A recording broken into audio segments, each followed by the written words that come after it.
the studios of KPFK Pacifica Radio in Los Angeles, this is Uprising, and I'm Sonali Kohatkar. It's Monday, January 26, 2015. Greece's leftist party, Syriza, wins a stunning, game-changing victory in yesterday's elections. We'll examine what it means for Greece and the rest of Europe.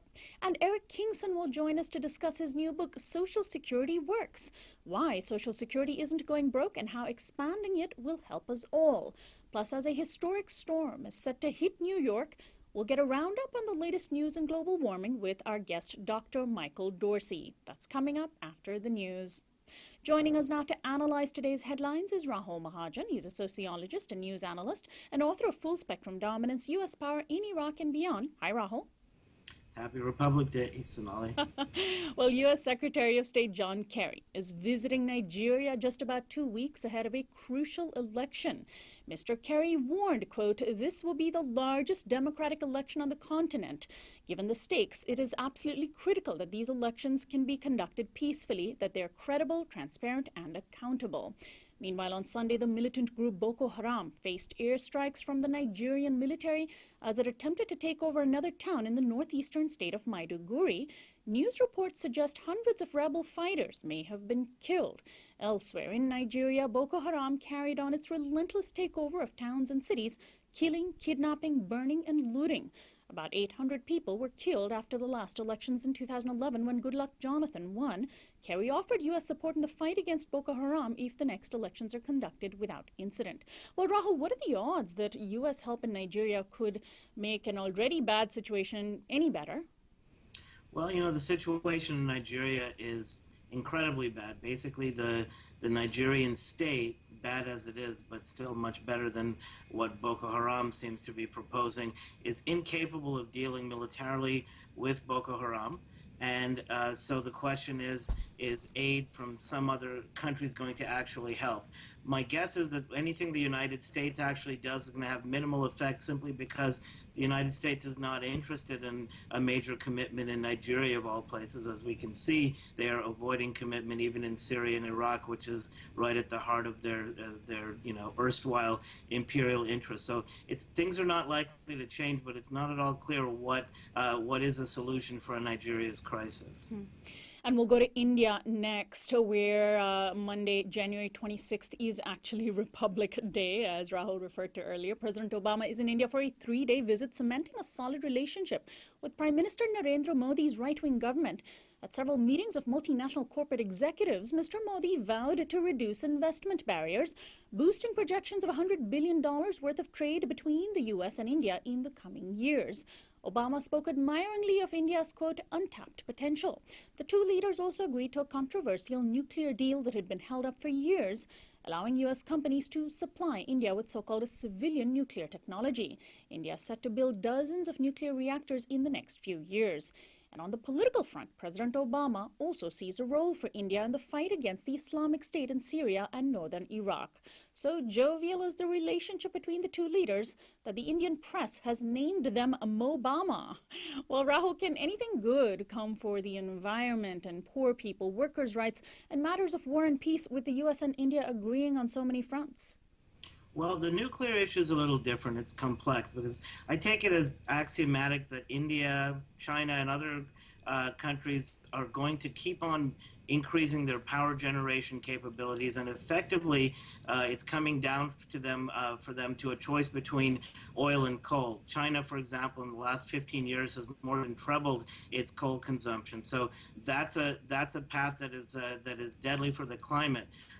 Nuclear power at least doesn't have that problem, but in the case of India, it's plagued by just rampant security lapses to just a phenomenal degree. I mean, Japan, obviously, they have institutional problems with the way they deal with nuclear power, but it's nothing on the scale of India. So unless we see some chance that that's going to be cleaned up, it's very likely that this expansion is going to lead to nuclear accidents. On other fronts, the last thing India needs and the last thing the Middle East needs is for more Indian troops to be sent to die in a Western powers imperial venture in Iraq like they did in World War I. So on most fronts, this looks like bad news.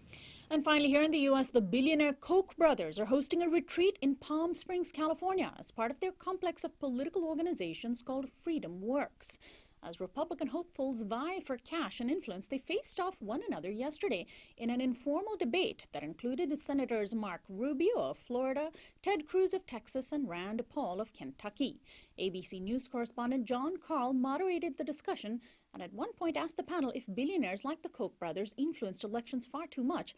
Senator Rubio responded sarcastically, quote, "As opposed to Hollywood or the mainstream media, you mean, or other multi-billion-dollar entities that try to influence American politics every day?" Senator Rubio is emerging as a viable presidential candidate in a field that is already pretty crowded. Just today, New Jersey Governor Chris Christie announced his new PAC, Leadership Matters for America, signaling his interest to the wealthy that he's ready to run. Well, Rahul, how do you respond to Rubio's glib answer about the influence of money on politics? Well, I guess even Rubio can make sort of half a point if he tries. And it is true that there's no real difference in principle between, say, David Geffen and George Soros and Bill Gates trying to influence political matters in the United States, and the Koch brothers, on the other hand, except, of course, that the Koch brothers' interventions are so narrowly focused on making money for themselves. But what he's talking about is some kind of left-right divide among billionaires and global elites. And even if there is some balance there, even if the Kochs are providing balance, which obviously they're doing more than just that, there's still the question of up versus down, of the elites versus the working class and middle class, and there we don't see any kind of balance. Rahul, always a pleasure to have you on. We'll talk to you again next week. See you then. Rahul Mahajan is a sociologist and news analyst. He's also the author of Full Spectrum Dominance, U.S. Power in Iraq and Beyond. We'll be right back. I think Naomi Klein's shock doctrine is a very good...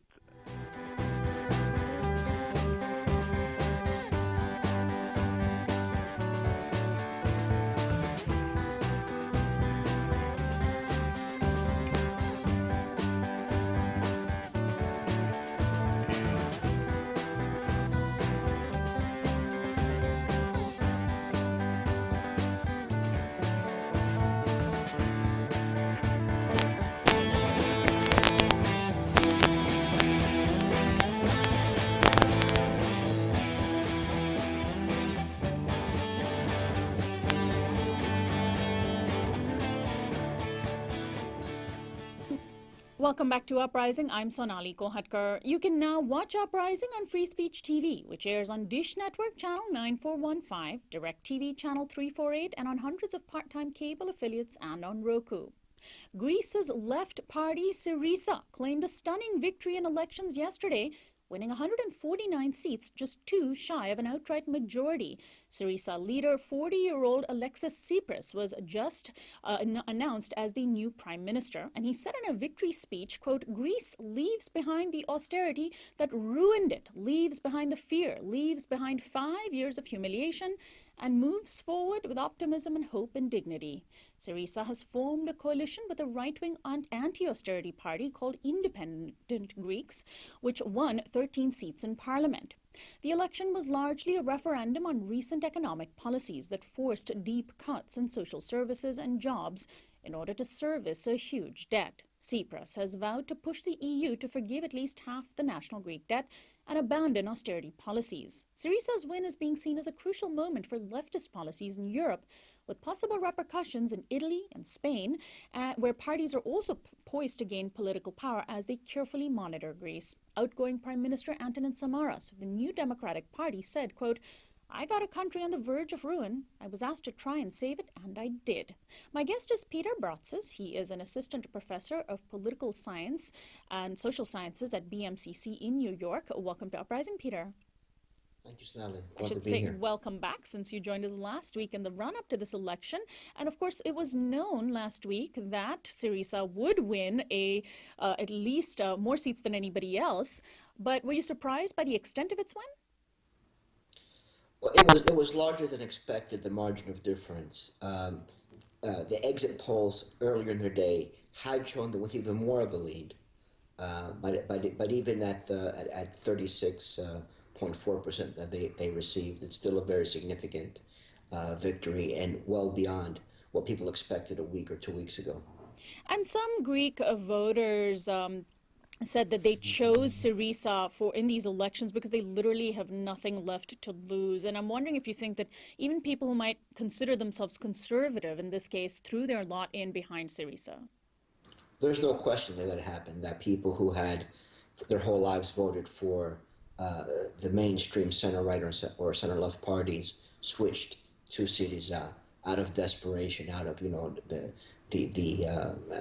severity of the economic downturn and the fact that continuing with the same policies uh, uh, does not lead to anything beyond what they presently have. And what do you make of the decision to form a coalition government with a right-wing anti-austerity party? I'm not sure how many options Syriza really had to form a coalition. I mean, it certainly had other options, but of course we have the Golden Dawn, very extremist party that is associated with hate speech. And then there's the Communist Party, which we talked about last week, probably didn't want to align itself with Syriza. So was the Independent Greeks right-wing anti-austerity party the only option? Well, they probably could have formed a government without making a coalition. They needed only two more votes, and certainly there would have been some members of parliament who would have crossed party lines and voted with Syriza. But I think it's a tactical move in preparation for the negotiations they're going to be conducting with the Troika, with the European Central Bank, and Angela Merkel, and so on, to show a more unified front, to show a more broad base of support for an anti-austerity platform. Now, the Guardian newspaper, which is usually left of center, describes Syriza as, quote, the radical alternative of far left party. And those words, radical, far left, are being tossed around in the media. Are those accurate descriptions for Syriza? They're accurate from the standpoint of the political background of the core leadership. They're accurate in terms of the history of the party. They're not accurate in terms of the program, the immediate program of the party, which is at best, a tepid Keynesian proposal of increasing spending domestically, trying to to encourage economic growth in that way, and reducing the debt payments and the amount of sovereign debt that Greece owes. And so on that issue, actually, before we get into the details of what Syriza has planned for remaking Greece's economy, I want to play a clip from Yanis Varoufakis, who's been a professor here in the United States. He joined the Syriza party and is being tipped as Greece's next finance minister, which, of course, would be a hugely important position given that this election was essentially about economics. I had the chance to interview Professor Varoufakis a year and a half ago on Uprising, and here's how he described how and why Greece got into its debt in the first place and what the repercussions are for the rest of Greece's economy. I think Naomi Klein's shock doctrine is a very good example of what was going on in the 90s and just before the crash of 2008. It is a version of that. It's a variant of that. It's what happens when the shock doctrine that Klein was referring to gave rise to speculative bubble, which then burst, because this is what happened in 2008, 2009, 2010, globally and in particular in Europe. And once that bubble has burst, the elites are in disarray and they don't know how to deal with the situation. So they try to buy time, and they try to buy time by pretending that that bankruptcies of banks and states are not there and that they can simply deal with them by bailing them out by means of loans. But the way in order to do this is, and to convince the financial sector that this is the way to do it, is by promising the financial sector that it will be the taxpayers, and especially the low-income taxpayers, who will foot the bill for the bailouts. So then they impose harsh austerity that affects the low-income groups, and that locks the elites into a kind of cycle of which they become victims too. So the tragedy is that there aren't any victors here. This is not a standard class struggle where squeezing labor enriches capital. Now we have a situation in Europe. We have the ultimate idiocy where everybody's actually losing, except for some spivs and speculators. And that's Yanis Varoufakis, who could be Greece's next finance minister. Our audience can listen to the entire interview at our website, uprisingwithsonali.com. Peter Bratsis, do you agree with his analysis of how Greece got here in the first place, and that really there are very few winners if the situation was allowed to continue the way it is? Well, it depends on the time scale that you're talking about. In the short run, there are clear winners and clear losers. In the long run, I completely agree with Yanis. Everyone will be a loser.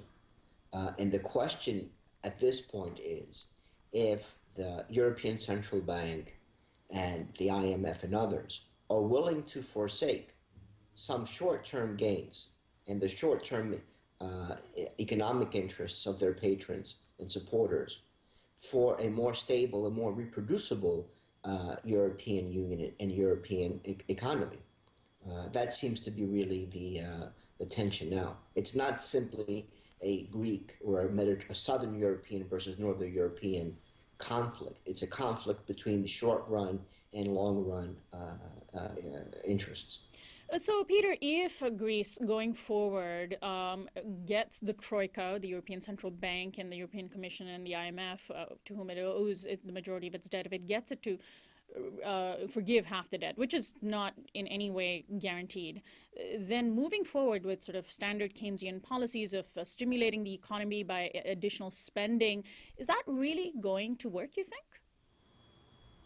Well, it's not even Keynesian because they're not following the Keynesian route of borrowing money, deficit spending. They're saying right. Rather than spend the money we currently have to service the debt, we would use that money and collect additional revenues from other sources that have not been utilized so far in order to create more internal demand, in order to increase employment and increase economic activity within Greece. And so will it work, is the question. Well, there's no reason why it wouldn't work. There's no reason why increased domestic spending would not lead to more jobs and higher revenues for the state, even, as economic activity increases. There's going to be an EU summit in Brussels in just about 2 weeks where German Chancellor Angela Merkel will be there along with French President François Hollande and British Prime Minister David Cameron. Mr. Tsipras will be attending in probably one of his first roles as Prime Minister. What do you expect to happen at that summit? How soon will discussions about Greece's economic future take off? Well, the discussions are already happening. I would not be surprised if already there were not people traveling to Athens and vice versa, people from Greece traveling to Berlin and to London and to other places to start the process of negotiating what kind of deal can be struck, how things can move forward. I mean, at this point, Syriza has nothing to lose. Right, and that's what a lot of voters were expressing when they voted for Syriza, is that they have nothing to lose. That's right. What about the likelihood of the debt being forgiven? Because one of the big issues, perhaps the biggest issue that the IMF and others have, are that if Greece's debt is forgiven, then it will set off this domino effect across Europe to forgive debts of other nations. Well, there's no question that'll happen, and already the Irish have made the argument that perhaps they have had the wrong strategy, and Syriza's victory shows a better way of moving forward with their economy and their economic problems, which is to reduce some of their debt also. So, but the question is, what would be more costly, to write off a portion of the existing debt, or to gamble, to roll the dice, to push Greece into defaulting on the loans outright, and then the domino effect would be even perhaps more disastrous, which would be the bondholders of Italian sovereign debt and Spanish sovereign debt, and maybe even French sovereign debt and so forth, then panicking and increasing the spreads so high that all these countries would no longer be able to borrow on the private market. How is Syriza's win expected to inspire political left-leaning movements in Ireland, as you mentioned earlier, but also Italy and Spain? Well, I mean, the line so far, as we talked about last time, was that there's no alternative other than to accommodating the demands of the global financial markets, and hopefully they will take pity on you and come and invest in your country and create economic growth. Now, if Syriza can succeed and has succeeded so far, certainly in terms of getting elected into government, it will show countries throughout Europe that indeed there are other possibilities to austerity and to following the dictates of financial markets. I want to focus for just a moment on Tsipras himself, Alexis Tsipras, the new Greek prime minister, youngest prime minister in Greece's history at 40 years of age alone. He's quite an unlikely figure. He's not married to his partner of many years. Their two children are not christened in a nod to their unconventionality, something you would never see in the U.S. presidential leadership. Additionally, one of Tsipras' sons is named Ernesto after Che Guevara. I'm wondering what sort of figure he's going to cut alongside the rest of Europe's political elite. Well, it's rare for Greece too. Yeah. And he was sworn in about an hour ago as prime minister, and it's the first time I believe that he was not sworn in a religious ceremony, but rather in a civil ceremony. So this is certainly a break with the traditional Greek political leadership and the way it happens, and that's one reason why he won, certainly, because it was obvious to people that something different had to happen, and continue with the same families, the same political parties, the same kind of political rhetoric would not be fruitful. Finally, Peter Bratsis, I'm wondering if you worry that Syriza might have set its bar too high, and that there might be a fear that it won't deliver or be able to deliver on its promises. I'm thinking of course, the end of the Bush years here in the United States, when people were so eager to get rid of the Bush legacy that right and left, in many cases, joined to vote for President Obama, who has, of course, been quite a disappointment on many issues close to progressives. Could that happen in Greece? It could happen. I mean, it depends on the constituency. Certainly, for those who are on the left and the traditional supporters of Syriza, there is a lot of room for disappointment because a lot of the traditional goals and values of the radical left in Greece are not now on the agenda. What's on the agenda at this point is ending austerity and addressing the humanitarian crisis and the economic dilemmas of the moment. So if Syriza is able to reconnect 300,000 families to the power grid, if they're able to significantly increase employment, if they're able to renegotiate the debt, then I think they will have been a huge success from the standpoint of most voters, of most of their constituents. And from that point onward, then they can extend their program to the more traditional left agenda. Well, Peter Bratsis, thanks again for joining us to take a look at what happened with the elections. Appreciate it. Thank you very much. And stay safe during the storm.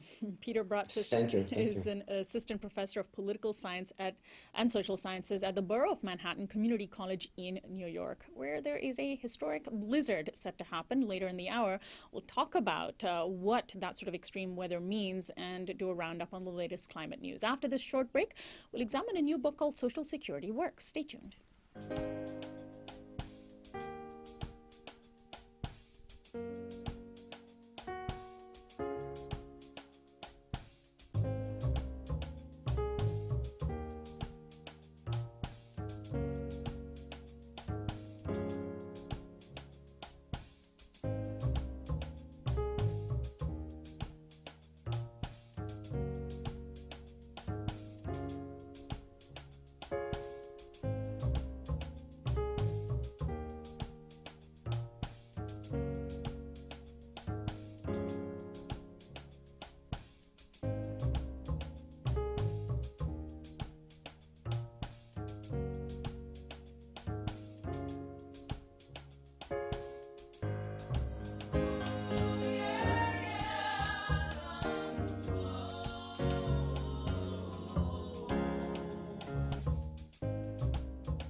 Welcome back to Uprising. I'm Sonali Kohatkar. You can now watch Uprising online at our YouTube channel, youtube.com/uprising with Sonali. Please do subscribe.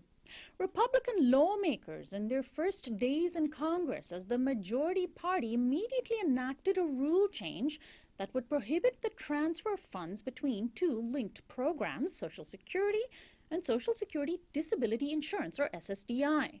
The House enacted the rule to stop a fund transfer that's been employed nearly a dozen times before. If left unchallenged, it will mean SSDI recipients will get a 20% cut to their checks starting next year.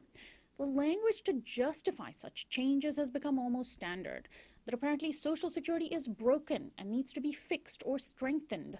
In reality, according to my guest Eric Kingson, Social Security works. That's the name of his new book, co-authored with Nancy Altman. Its subtitle is Why Social Security Isn't Going Broke and How Expanding It Will Help Us All.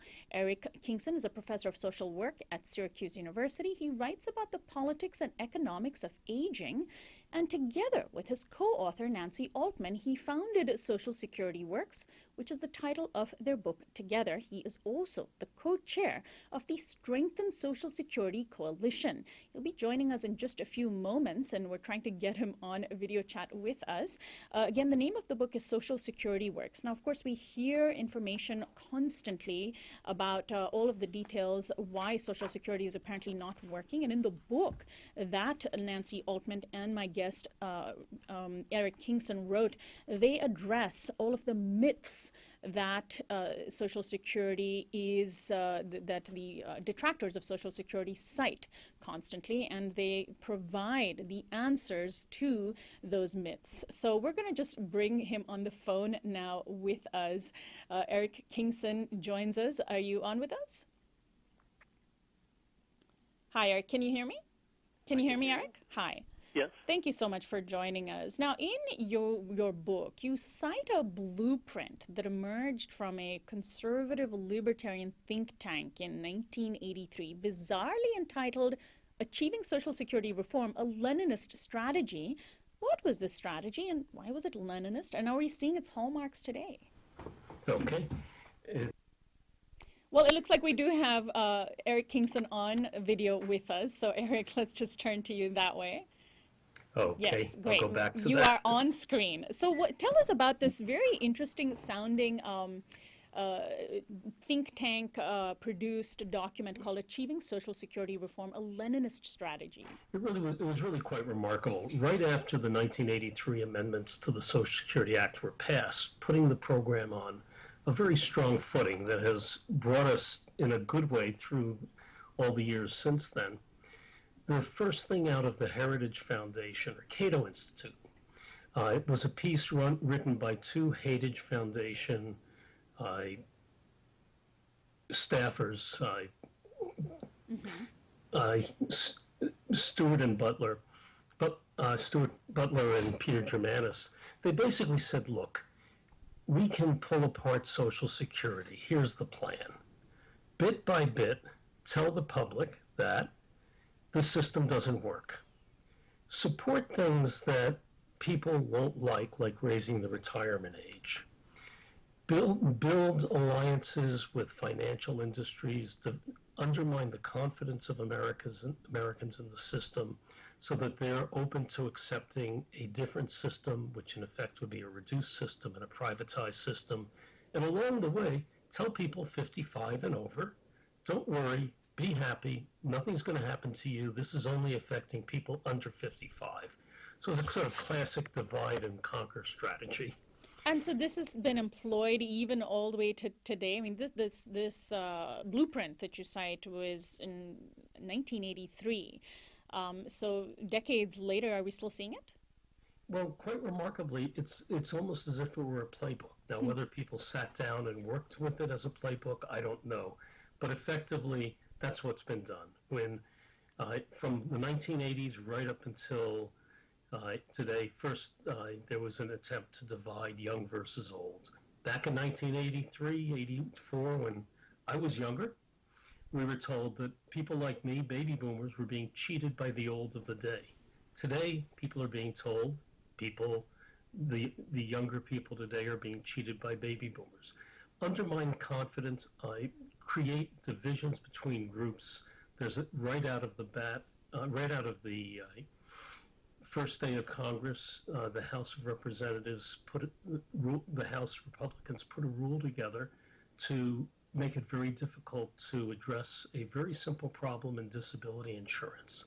Effectively, they're playing off people with disabilities against the old. Right. It won't work, but it's a mean strategy. So how do you explain the myth that we're constantly being told that Social Security is going to go bankrupt, that there's just too much money being drawn from it? Part of that is because older people are living longer, and we're just going to run out of money, and therefore it needs reform. How do you address that head on?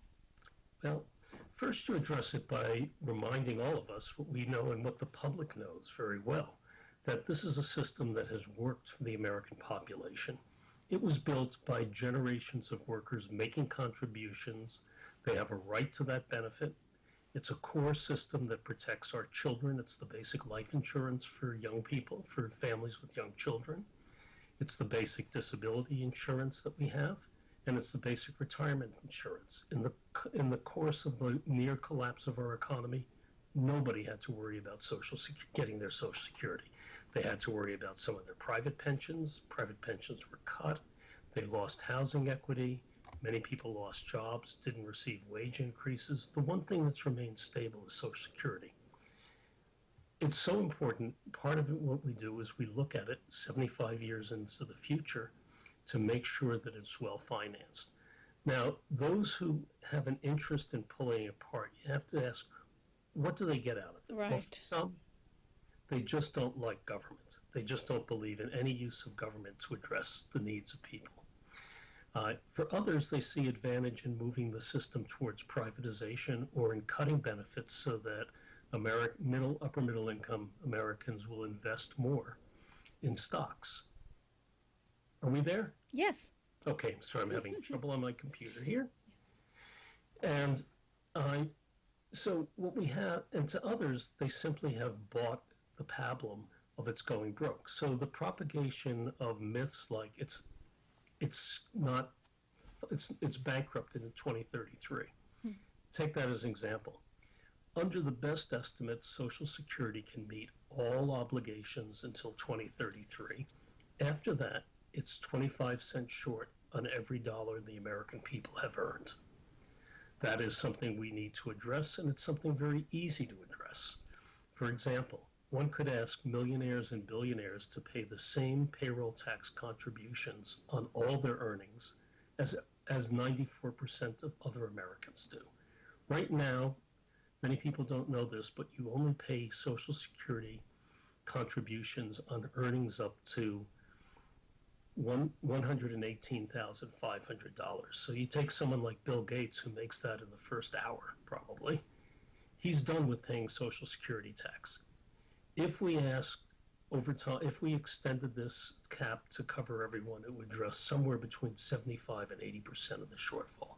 There are many other things that can be done. And so, as you say in your book, it's a matter of priorities, right? It's a matter of what we decide we think is important, whether we think it's important for the elderly to have a secure rest of their life, if we think it's important for the disabled to have insurance. And if we think it's important for young families at birth of a child or adoption to have paid family leave, or an illness of a family member, for there to be paid family leave to care for oneself or to care for others. These are social choices. These are political choices. This is not about economic possibilities. We are the richest nation in the world. We have a very modest Social Security system. Which is highly popular, as you point out in your book as well. Magnificently. It doesn't matter whether you're talking about conservatives or liberals, Tea Party households, union households, Democrats, Republicans. 70 to 80% of the American people say, do not touch my Social Security or other people's, and the majority are willing to pay a little bit more to strengthen it and to expand it. So we're at a point, what we're saying in this book, and Nancy Altman and I, the co-authors and also co-founders of Social Security Works, the core message of this book is, now is the time to expand Social Security. we face four major problems. One, older people today are a large portion of older people today are living either in very dire financial situations or just one shock away from it, a loss of a spouse, an illness, or something like that. We have a crisis among working people today in terms of retirement. There's a retirement income crisis. 2/3 of Americans who are working will not be able to maintain their standard of living in retirement unless major changes are put into effect. Four, we have a set of caregiving problems. People who give care pay the cost. That's more often women, but all of us give care. And we do not support, as other nations do, family leave, paid leave to care for others, ourselves, or at birth or adoption of a child. And the fourth problem, which is huge, is the extraordinary inequality of income and wealth that has been taking over our society in many ways. These four problems can be addressed in part, in varying ways, by expanding Social Security. We talk about, and other people talk about, prudent expansions and prudent ways to pay for them. Point is, as you said, this is about values, what we value as a society. It's about our politics. It's not about demographics or economics. So, Eric, the main ideological problem that Wall Street seems to, and its and the Republican Party and conservatives seem to have with Social Security is that a bunch of us are putting aside a small amount of our paycheck every month into a collective fund that helps out older people, disabled, the poor, etc., with the knowledge that if and when we, and certainly when we are in that situation, we can draw from that same fund. But we're doing that instead of investing in Wall Street, which is what they'd like to see us do, right? I think that's a part of it. And also there's a belief that this should not be something that government does, or if it does it, it should be much smaller. Well, we have a very modest system to begin with, about $1,100 a month for people with disabilities, about $1,300, $1,400 a month for retired workers. We standing in the way of expansion and standing in the way of an open debate about this has been a huge amount of money put forth by billionaires like Peter Peterson, the Koch brothers, who have been making the case that this is not sustainable and have been, for a number of years, very effectively, until recently, controlling the policy discussion. Increasingly, we're seeing members of Congress come out and say it's time to think about expansions. And we've also seen strong effort to block proposals that were mainly Republican, but even our president proposed cutting cost of living adjustments in the context of deficit reduction. And yet and when they talk about these things, they always tell us that they're doing it because they actually want to strengthen Social Security because they know that plays well in the public. Yeah. Burn it down to strengthen it. Burn the village down to save it. Same kind of idea. Or another way, I think in fairness, some would say they view it as a small change. Now, and sometimes they use a very unfortunate word, a little tweak to the system. They don't recognize that their little tweak, particularly those who are very well off, a little tweak that reduces benefits by $1,000 20 years out for an 85-year-old, that's not a little tweak. Right. That's a major cut out of the income of an older person. And then also the language that we use to talk about Social Security these days is important for us to discuss because increasingly we hear politicians, even those who say they support preserving and expanding Social Security, talking about it as entitlements. Why is that a problematic language? I'll tell you, it's a short story. A friend of mine who paid into the system for many years and realizes that he will need it said to me one day, I'm feeling upset and I'm feeling angry. I paid into this, I earned it, I have a right to it, but I'm feeling as if I shouldn't be taking it because of this, because they're talking about entitlements. The use of entitlement I like to talk about the word entitlement as an 11-letter word that's been turned into a 4-letter word politically. It is disrespectful of all Americans who contribute into it. It's undermining. It's a smart tactic. People, the outside of Washington, people love Social Security. So those who wanted to uh, set Social Security up for significant cuts decided to talk about it as part of an entitlement problem, as an entitlement, something that maybe you shouldn't really be getting. So that has been used, and it pulls apart the dignity of Americans. It's undermining of dignity. It's also undermining of this notion. Part of the purpose of Social Security is to provide a sense of security. If you're talking about this system as something you don't deserve or something that's unsustainable, you're pulling apart, you're undermining that sense of security.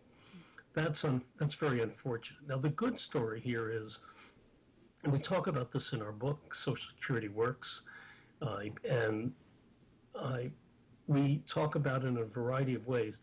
The good story is that once the voices of Americans outside of the Beltway in Washington, outside of Washington, when Americans raise their voice and let representatives know they don't want their Social Security benefits cut, their representatives listen. It's now time for us to raise our voices and say, it's time to expand this program. We can afford it. It's sensible. There are many reasonable proposals out there that will allow us to do that. The more the voices of American people, the more your listeners come into this debate, the stronger it becomes. Well, let's hope that your book with Nancy Altman is the new blueprint for reforming Social Security, expanding it to protect it. I want to thank you so much, Eric Kingson, for joining us today. Thank you so much, Sonali. Eric Kingson is the co-author with Nancy Altman of the book Why Social Security Works, Why Social Security Isn't Going Broke, and How Expanding It Will Help Us All. This is Uprising. When we come back, we'll take a look at the latest news in climate change. Stay tuned.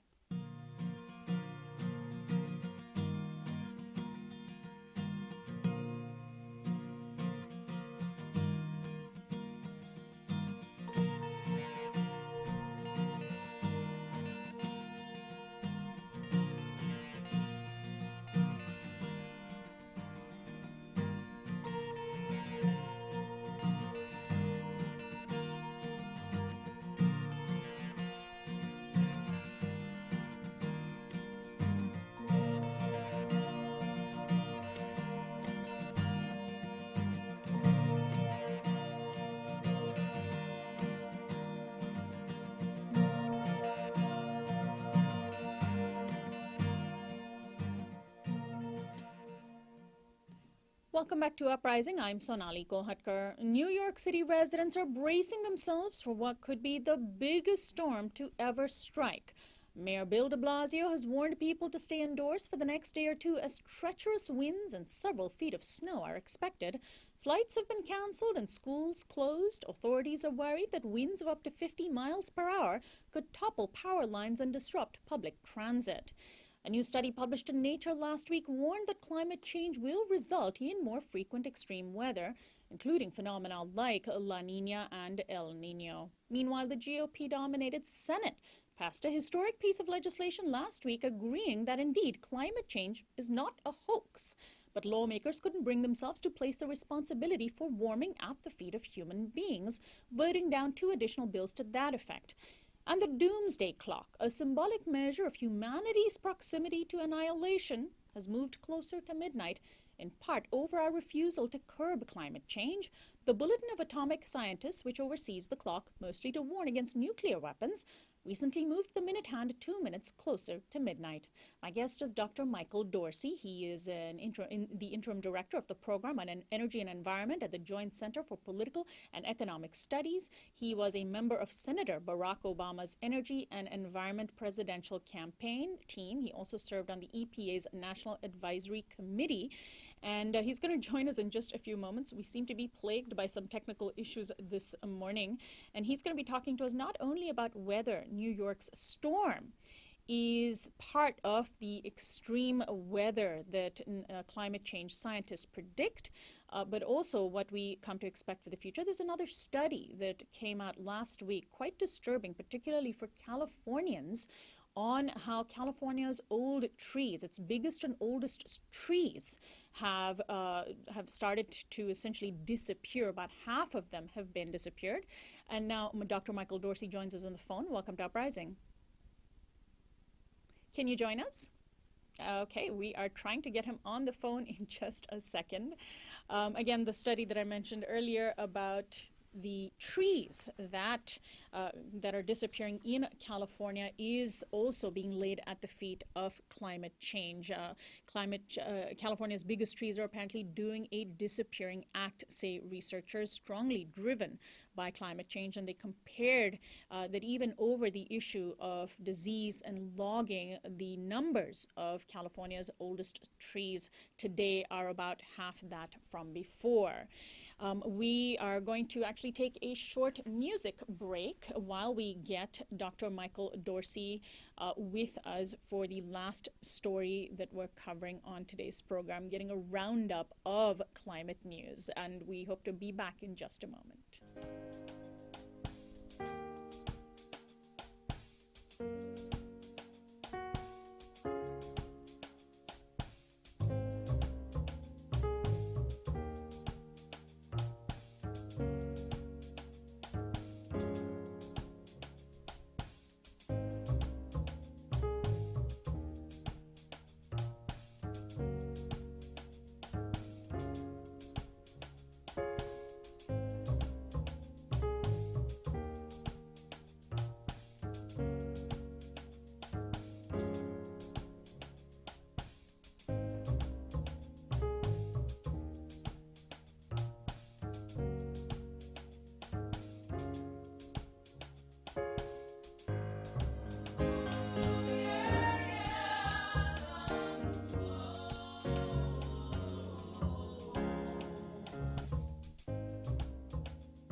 Dr. Michael Dorsey now joins us via video chat. Can you hear me?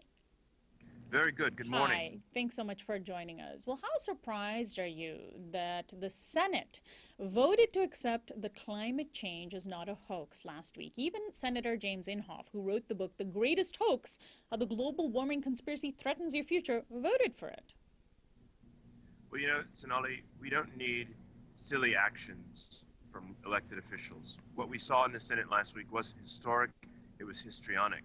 What we really need to focus on is delivering sound science, sound policymaking, sound legal advice to getting out ahead of this unfolding climate catastrophe. That's the kind of lifting that we need from elected officials, certainly in the Senate, but also in state houses across the country on both sides of the aisle. So it was really sad for them to play games with such a serious matter that puts so many Americans' livelihoods, ecosystems, and pocketbooks at risk.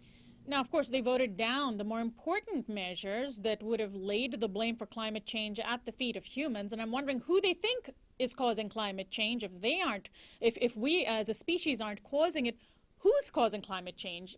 Aliens? God? Well, you know, I certainly can't read the minds of elected officials who play games with this issue, and there's no reason for your listeners and your viewers to do so. The fact is that when we put together sound science, good legal advice, good policy making, we learn some really profound things about who's causing the climate crisis. A good report that just came out not too long ago in Nature put the blame for about 2/3 of emissions over the past 250 years on about 90 entities, of which just about 50 of those were oil and gas companies, about 30 of those were coal companies, and a handful were cement companies. And the real hook on this new sort of science and this new research that's coming out that really squarely traces those 2/3 of the emissions of the past 250 years to specific entities is that many of them are investor-owned. So now, not only do we have the ability to identify who's responsible, that number is a small number. It's a number that we can pull into legal proceedings. It's a number that we can bring in to serious congressional hearings where serious elected officials are acting to hold those entities accountable. That's really what we've got to do. We've got to bring sound science. We've got to bring good policy making and real serious legal challenges to those that are really, really responsible. And that's a small number of corporations. Again, about 50 oil companies, 30 odd coal companies, and a handful of cement manufacturers. We can really point the blame at those who are driving this problem, not just in this country, but really around the world. So the Republican-dominated Congress would very much like to see the Keystone XL pipeline be approved. President Obama has said that he would veto any such bill. Are you heartened by at least that? Well, you know, the thing is that we are in a state right now, both globally and in this country, where we have very little new emissions that we can contribute to driving the overall climate crisis that's unfolding on the planet. So we certainly welcome the strides from the White House to commit to vetoing congressional action to build out the Keystone XL pipeline. But what we also need is a much bigger lift on building out renewable resources for this country. And when you say building out renewable resources, of course, that is the proactive approach to dealing with climate change. As long as renewable resources aren't mainstream, oil and gas companies, fossil fuel companies can make the case for why they are needed. And in that sense, they would actually be right. Well, you know, you're right to a degree that we want to make sure when we do that build out of clean energy, renewable resources, wind and solar in particular, to some extent geothermal, that we do that in a way that it puts control of those new renewable resources in the hands of individuals and democratizes that new energy rollout. The good thing is that the White House has, you know, really increased its commitments in both financing that enable that build out of solar and wind in particular, and we want to see more of that. The reality, though, is that in a lot of jurisdictions, many residents are taking advantage of these opportunities at the state and local levels and taking advantage of incentives that make it really profitable. In almost a dozen states, it's more profitable now to use renewable wind and solar than it is to use traditional 20th century technologies. So the fact is that we get a triple win when we build that new resources out. We build out renewables, and it's a win for the environment, it's a win for public health, and it's a win for the economy. Now, Dr. Michael Dorsey, the storm that is hitting New York today that could dump several feet of snow onto the city, that could down power lines, it's a very scary prospect. Are people making the links that this is the sort of extreme weather that scientists have predicted, that even though it's called global warming, extreme weather such as snowstorms are very much in line with what we expect? Well, absolutely. The leading scientists have made this point time and time again, that extreme weather events are much more likely in a warming world. And it's not only true for intense storm events. People have to realize that the other half of the planet is seeing some of the highest heat records. We live on a planet, on a globe. So when it's winter in this hemisphere, it's summer in the other hemisphere, in the southern hemisphere. So the reality is we see extreme weather events both across all seasons, and this is something that scientists have been telling us time and time again, that it's much more likely that we'll see more intense storms, whether they be snowstorms, whether they be floods, whether they be rainstorms, and so forth, in a warming world. And that's what we're seeing. It shouldn't be a surprise for New Yorkers, because this extreme weather activity is really what a lot of people refer to as the new normal. Now, President Obama is currently on a 3-day visit to India, and among the issues on the agenda to be discussed is apparently climate change. India and China, the two biggest economies in the developing world, are, of course, wanting to develop their economies, wanting to exploit fossil fuels, because they can point to rich countries who've become rich in that manner. But, of course, we can't afford it anymore. Our planet can't afford for India and China to reach the levels that the United States and Western Europe has. What do you hope for from that meeting this week? Well, you're absolutely right that countries like India and China are pushing for build-outs on fossil fuels in using the excuse that we've done it in the rich world and in the United States and in Europe. But the reality is folks like Prime Minister Modi right now in India have made new commitments to build out solar and wind technologies. Just at the last climate negotiations in December, Prime Minister Modi made the announcement that he was going to commit India to more than 100 gigawatt build out in solar alone. These sorts of things are really the things that the U.S. needs to look towards for this country. So we shouldn't underestimate the strides that countries like India and China are making in terms of their commitment to actually building out that renewable energy technologies that we so desperately need, not only in India and China, but also in this country. So I think the conversation that we're going to see and already are seeing in India are rooted around taking forward 21st century technologies like wind and solar and delivering on Prime Minister Modi's commitment that he made back at the climate negotiations in December. But I think it's going to be an interesting conversation where the president actually has something to learn from that kind of large national commitment, the planet's largest democracy, India, leading the way in terms of such a huge commitment to solar technology. Every year we think this could be the year that the world makes real progress on climate change. Later this year will be the UN Climate Conference in Paris. Last year was a disappointment. Could this year be a game-changing year? We hope. We hope that we're going to see big breakthroughs in the negotiations, but when we came out of the negotiations just a couple months ago in December, we didn't get the kind of really aspirational agenda items put on the table by countries. So many are not too hopeful that we'll see big progress in Paris. But what we think, and many scholars and policymakers are really paying attention to the efforts of civil society to, again, hold the biggest polluters accountable. Well, I want to thank you so much for joining us today, Dr. Michael Dorsey. Thank you. Michael Dorsey is the Interim Director at the Program on Energy and Environment at the Joint Center for Political and Economic Studies. This is Uprising. Bipasha Shom is our Senior Producer. Anna Buss is our Assistant Producer. Alexander Hobbs is our Technical Director. Christian Beck is our Production Assistant. Federico Garcia and Jonathan Alexander are our Audio Engineers. Jennifer McMartin is our Research Intern. Camilo Ramirez is our Audio Editor. Annie Mendoza is our Social Media Coordinator. Subscribe to our YouTube channel at youtube.com/uprisingwithsonali. Our website is uprisingwithsonali.com. Our theme music is by Quetzal. I'm Sonali Golhatkar, host and executive producer of Uprising. I'll see you tomorrow.